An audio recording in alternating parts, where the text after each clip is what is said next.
She was supposed to be dead. The grave had her name on it. The headstone was real, cold gray stone with her name carved into it in clean, careful letters. The flowers placed on top had long since dried up and blown away. The people who once loved her had stood over that grave, wept until they had nothing left, and then slowly, painfully, learned to live without her.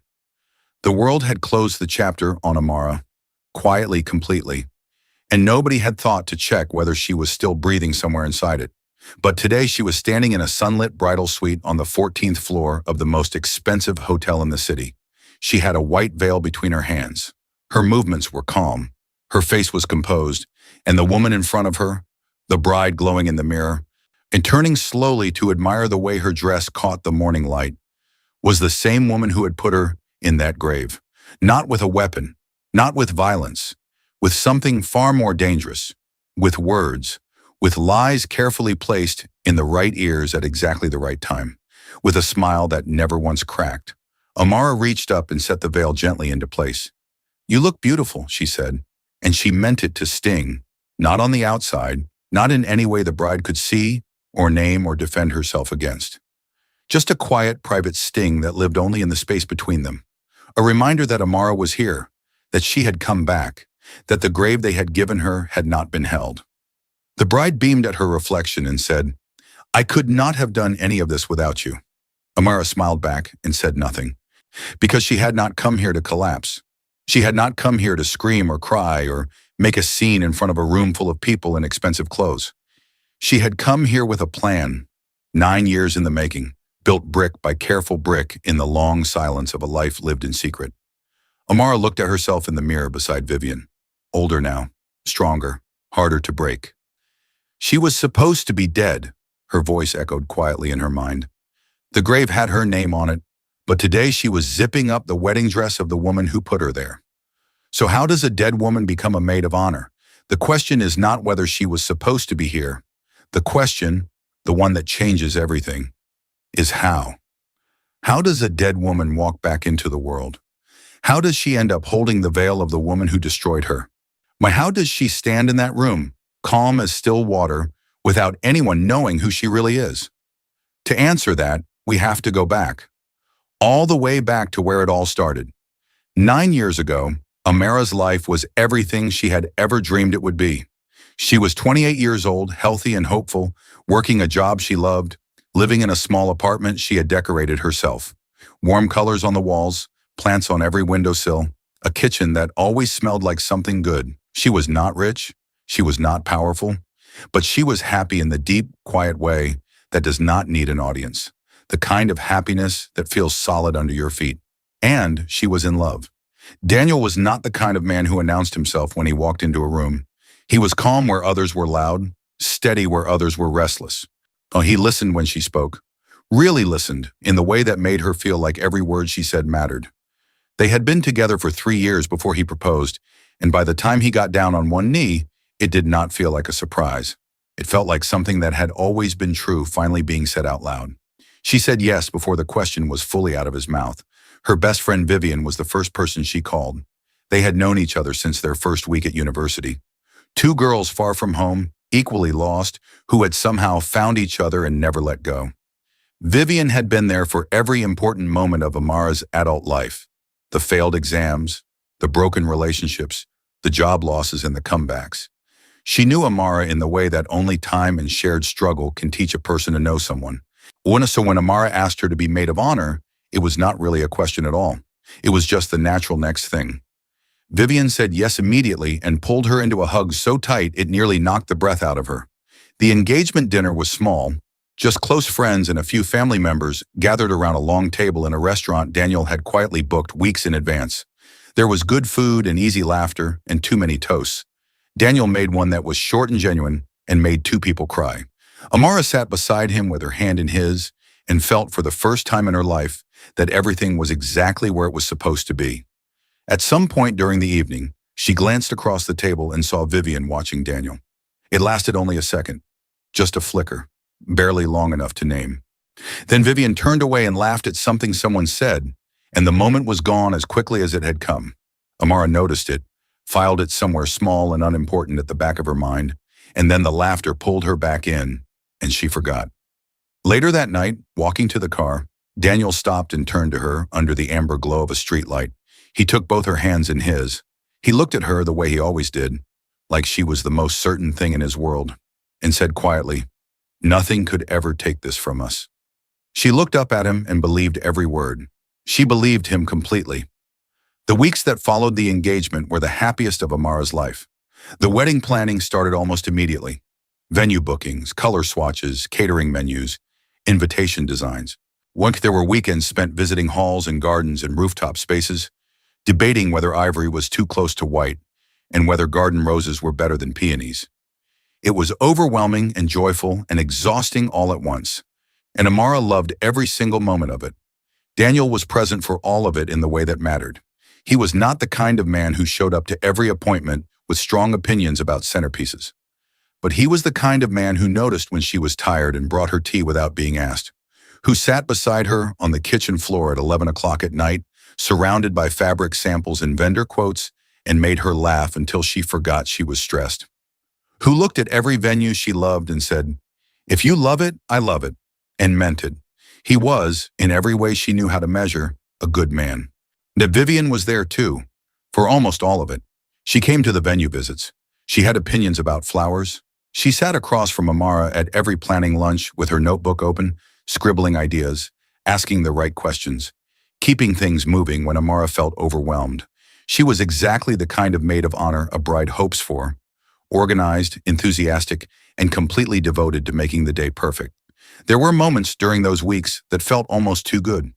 Moments where Amara would look around at her life, the man beside her, the friend across from her, the future taking shape in front of her, and feel a happiness so full it was almost frightening.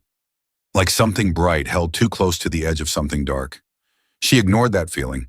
She told herself it was just nerves, and that it was normal to be afraid of losing something beautiful.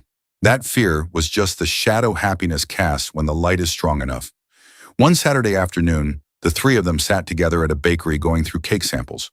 Daniel had already declared every single one delicious and excused himself to take a call outside, leaving the two women alone with a table covered in small white plates. Amara bit into something lemon and vanilla and made a sound that was embarrassingly close to a groan. Vivian looked at her and said, completely seriously, "If you marry that cake instead of Daniel, I will be your maid of honor for that wedding too." Amara laughed, the kind of laugh that comes from somewhere real, sudden and unguarded, the kind that makes your eyes water before you even realize it's happening. And for just a moment, as the laughter settled, Vivian looked at her, not with warmth, not with joy, with something quieter than that, something that did not quite match the smile still sitting on her face. It lasted less than a second. Then Daniel came back through the door, and Vivian turned toward him, and the moment dissolved like it had never existed at all. Amara reached for another sample. She did not look back. It happened on a Tuesday, ordinary and unremarkable, the kind of day that gives no warning of what it is about to become. Amara was at work when Daniel called. His voice was different, flat and careful in a way she had never heard before. He asked her to come to his family home that evening. He said they needed to talk. He did not say anything else, and when she asked if everything was all right, he was quiet for just a beat too long before he said, "Just come." She knew something was wrong before she even walked through the door.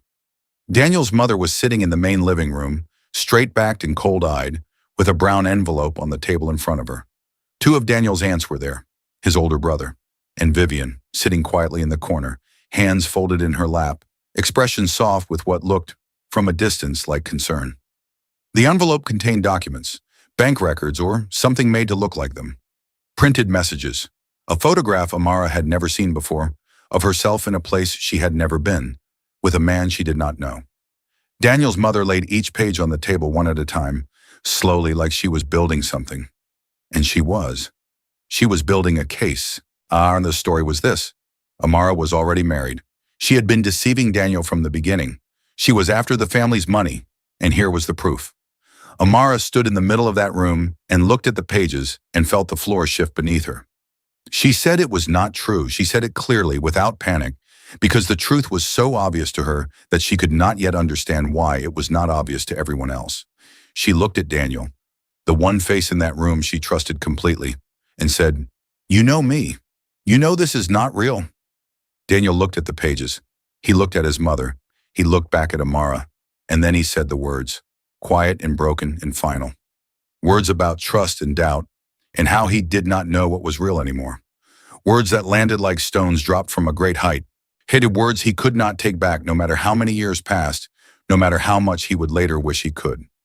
Vivian said nothing. She sat in her corner and said absolutely nothing. Amara left. She did not cry in front of them. She walked to her car, drove away from that house, and made it exactly 4 blocks before the grief hit her so hard she could not see. She pulled over. She sat in the dark and shook. She did not see the truck that ran the red light. She woke up 3 days later in a hospital bed with a broken arm, 2 fractured ribs, and no one sitting beside her. No Daniel, no Vivian, no family rushing through the door.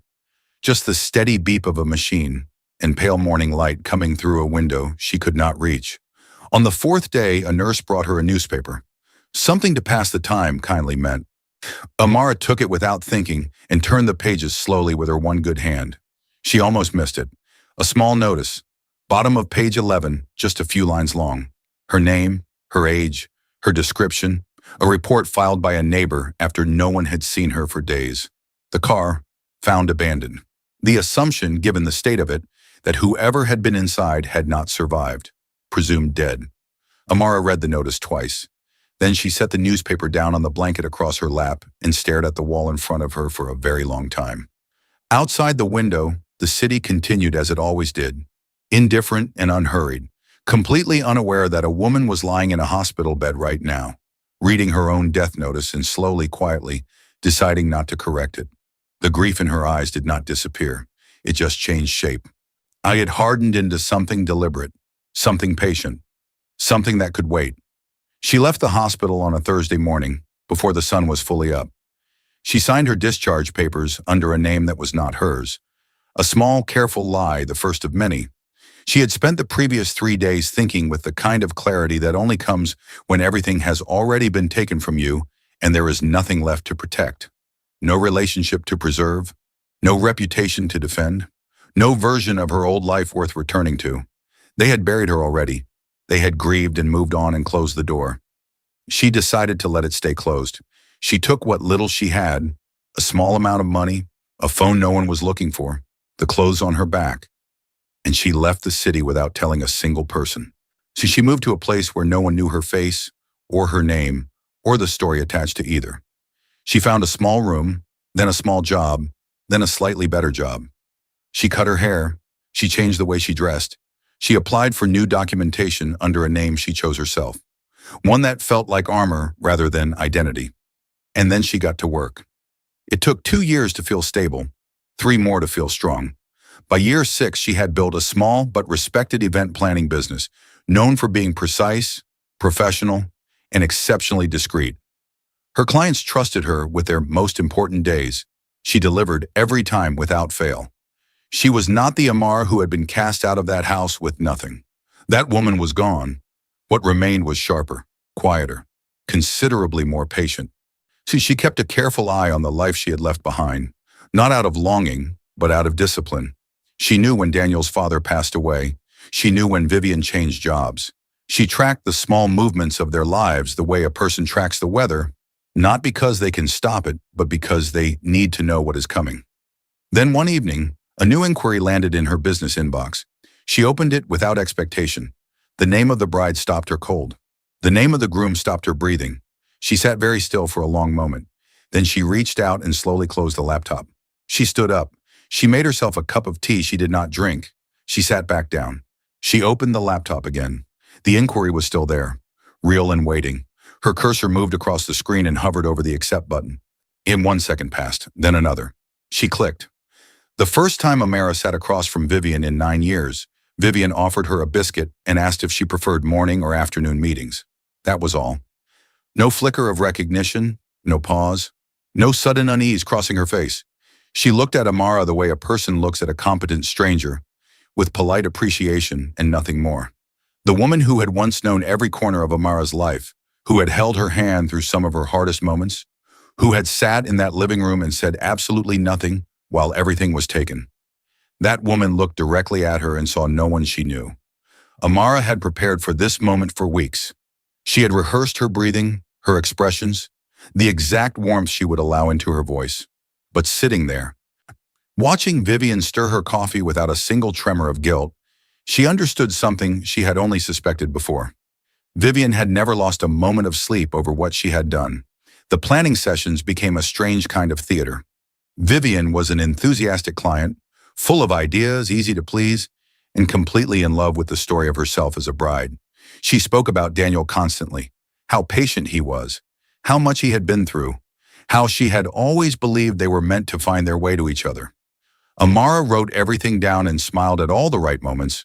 3 weeks before the wedding, there was a venue walkthrough at the reception hall. Amara arrived early to check the lighting and floor plan. She was measuring the space near the main entrance when she heard his voice in the corridor outside. Daniel, when arriving ahead of schedule, talking to someone on his phone. She had perhaps 4 seconds. She stepped through a side door and pressed herself against the wall in the narrow service corridor beyond it, the door swinging shut just as his footsteps entered the room. She stood completely still, her heart loud in the silence, listening to him walk through the space she had been standing in moments before. He stopped, said something to the venue manager about the room being well set up, and then he left. Amara let out a slow breath. 2 weeks later, Vivian called her with a problem. Her maid of honor, a cousin, had suffered a family emergency and could no longer attend. The wedding was 13 days away. Vivian was calm on the surface, but Amara could hear the strain underneath. She needed someone she trusted, and someone who already knew every detail of the day. Someone reliable. She asked Amara to step in. Amara was quiet for just long enough to seem like she was considering it. Then she said yes. That evening, she stood alone in her apartment, wearing the maid of honor dress for the first time, looking at her own reflection in the long mirror beside her wardrobe. The color suited her. The fit was almost perfect. She studied her own face for a moment. Steady, unreadable, certain. "Not yet," she said quietly, and turned off the light. The morning of the wedding was golden and still. Amara arrived at the bridal suite at 7 o'clock with everything organized, everything accounted for, every small detail already managed. She had slept well. She had eaten breakfast. She was, by every outward measure, completely fine. Vivian was already in the chair when she arrived, having her hair pinned into place, her face soft with the particular happiness of a woman who believes the best day of her life is finally here. She looked beautiful. Amara noted this without feeling anything complicated about it. The morning moved the way wedding mornings do, busy and warm and slightly chaotic, full of small emergencies that turned out to be nothing. A button that needed resewing, a bouquet that arrived in the wrong shade. Amara handled each one efficiently, quietly, without drama. When it was time for the veil, she stood behind Vivian and lifted it carefully with both hands. Vivian was looking at her own reflection. Her eyes were bright. Her voice when she spoke was soft and a little distant, the voice of someone thinking out loud rather than speaking to the room. I had a best friend once," she said. "Years ago. She died before she could see me get married." A small pause. "I think about her sometimes, on days like today especially." She said this directly to Amara's reflection in the mirror. Amara's hands did not tremble. Her face did not change. She smoothed the veil into place with the same steady care she had given every other detail that morning and said quietly, "She sounds like someone who mattered." Vivian nodded and said nothing more. The ceremony was held in a high-ceilinged hall filled with pale flowers and soft light. Amara walked the aisle ahead of the bride, measured steps, eyes forward, holding her bouquet with both hands. Daniel was at the altar. He looked up as the maid of honor entered, as grooms do, as everyone does, and then he stopped. Every visible part of him stopped. His hands, which had been loosely clasped in front of him, dropped to his sides. His right hand found the edge of the altar and gripped it. His best man said something low beside him, and Daniel did not respond. He looked at her, she looked back, and for the entire length of that ceremony, through the readings, the vows, the rings, their eyes found each other and held in the way that things hold when they have been pulled apart by force rather than by choice. When the officiant reached the moment, that familiar pause, that ancient question, "Does anyone here have reason to object?" The hall went very quiet. 3 seconds passed.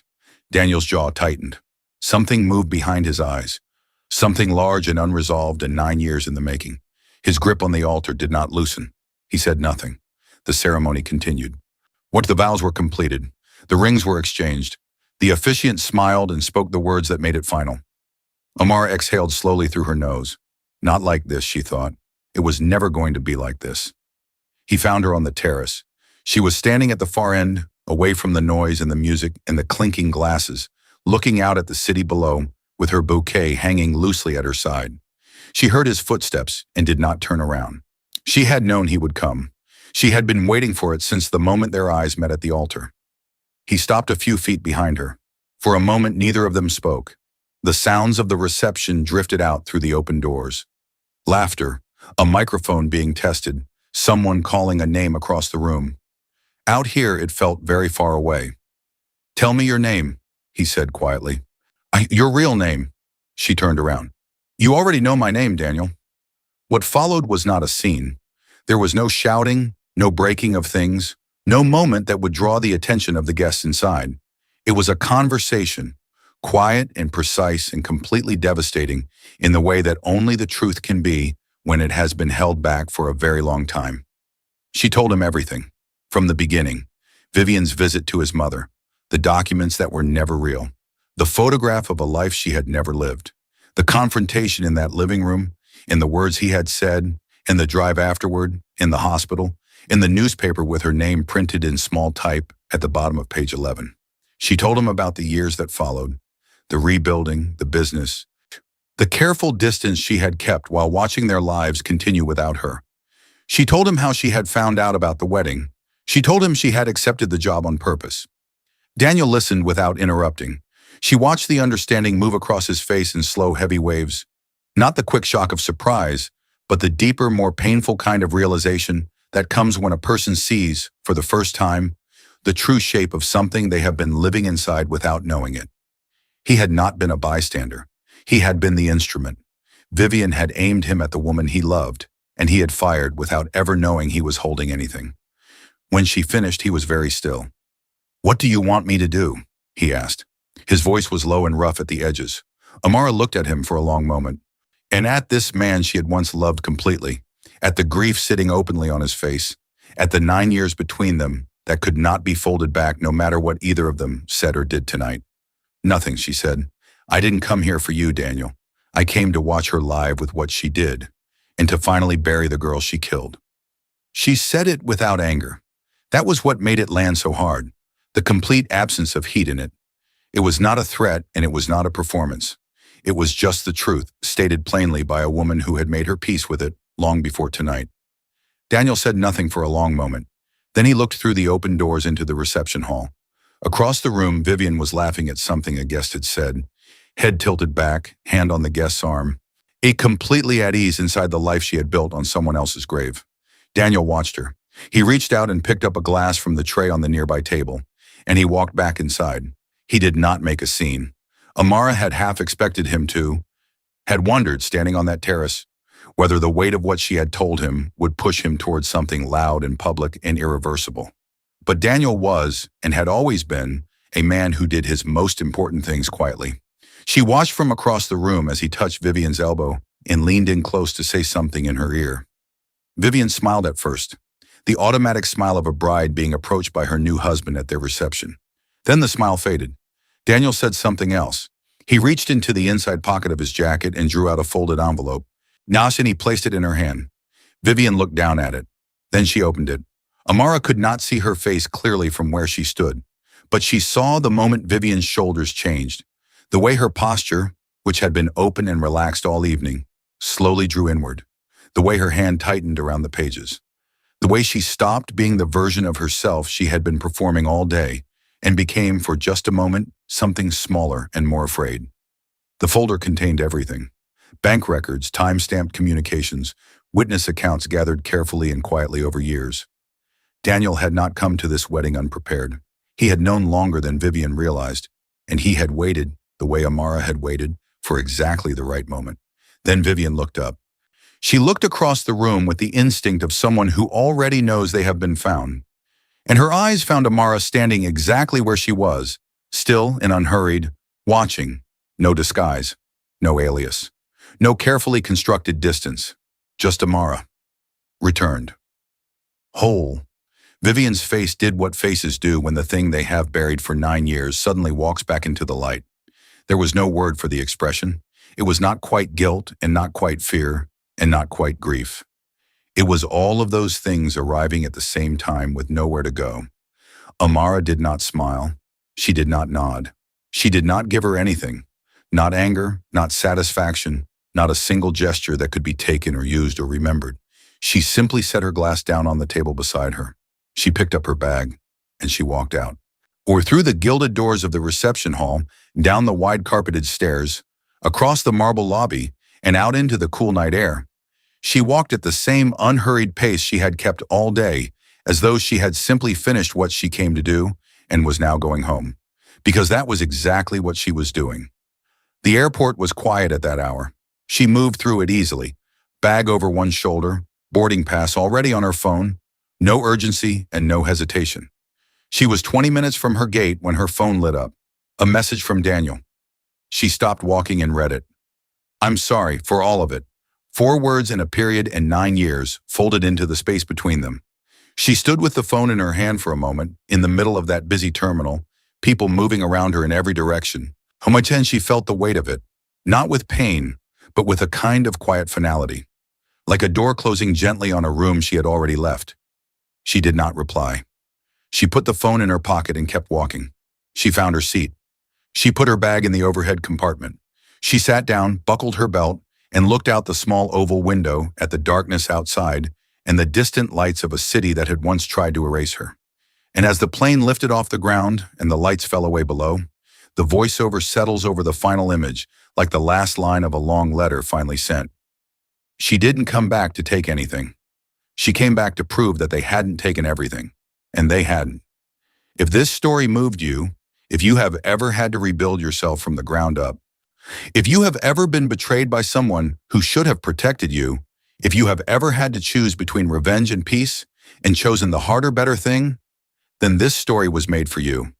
Share it with someone who needs to hear it today. And if you want more stories like this one, subscribe to Wendy Love Stories. There is always another story worth telling.